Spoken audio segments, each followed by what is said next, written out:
Hello everybody, today I'm going to be talking to you about the paper birch, and specifically where I'm at, it's going to be the Alaskan paper birch. Now the scientific name of this tree is going to be the Betula papyrifera, and the Alaskan version is going to be the Betula neoalaskana. So as you can tell from the scientific name, this is part of the Betulaceae family. And what I'm actually going to do here is I'm going to spin the camera around because some of what I'm going to be showing you I'm going to have to zoom in a little bit for, and I do want to apologize ahead of time. These specific trees that we're looking at, the limbs start very high on them, which again is somewhat consistent with birch trees, but also because we're in a semi-developed area, and so I believe these trees have been cut back probably at some point. So again, I'm going to go ahead and spin this around, and I'm going to show you two examples of the paper birch.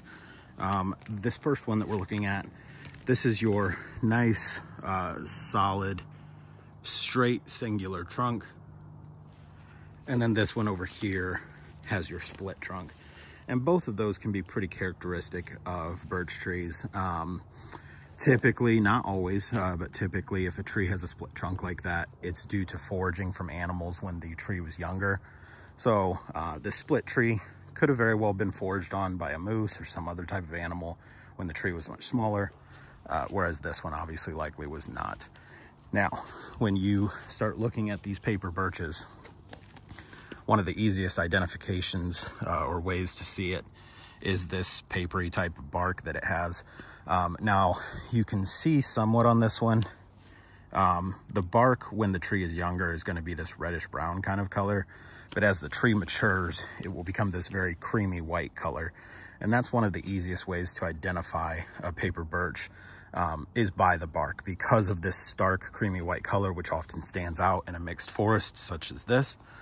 And also again, because of this very papery type of material that tends to peel. And on this one over here, you can actually see that you can peel this bark back and it's almost like a paper, which of course is where it gets its name from. Now, on these trees, they're typically going to grow in moist, cooler environments with a sandy type of loam. This is a great example of that because I don't know how well you can tell, but it's pretty rainy here today, and it's pretty cool in this area. So this is a great area for these paper birches to grow. The leaves on these trees, this is going to be where it's going to be a little difficult for us to see, but I'm going to zoom in on this one.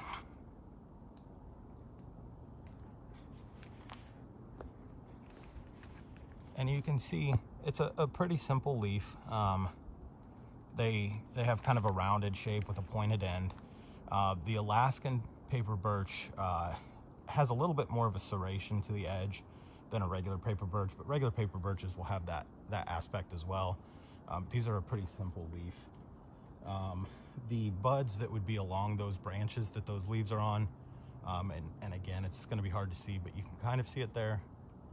Those are going to be about 1/4 inch long and kind of a black-brown color.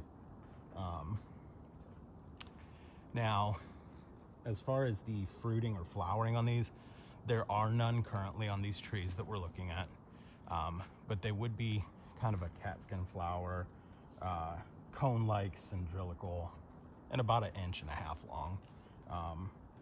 These trees very well may start to get those fruiting flowers here soon, as they do flower in the fall. But currently these trees aren't showing any signs of that. This tree will also turn yellow in the fall. These bright green leaves, which is what they typically are, will start to yellow. Again, these trees are not displaying any of that. But on my way in here, I passed several other birch trees, and they were getting very yellow. So that's another way that you can tell, especially if you're looking in the fall. Another interesting thing about these trees is they will be one of the first to grow back after wildfires.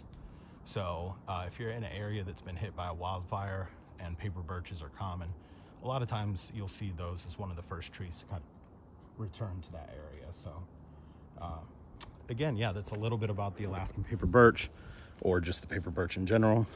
Thank you.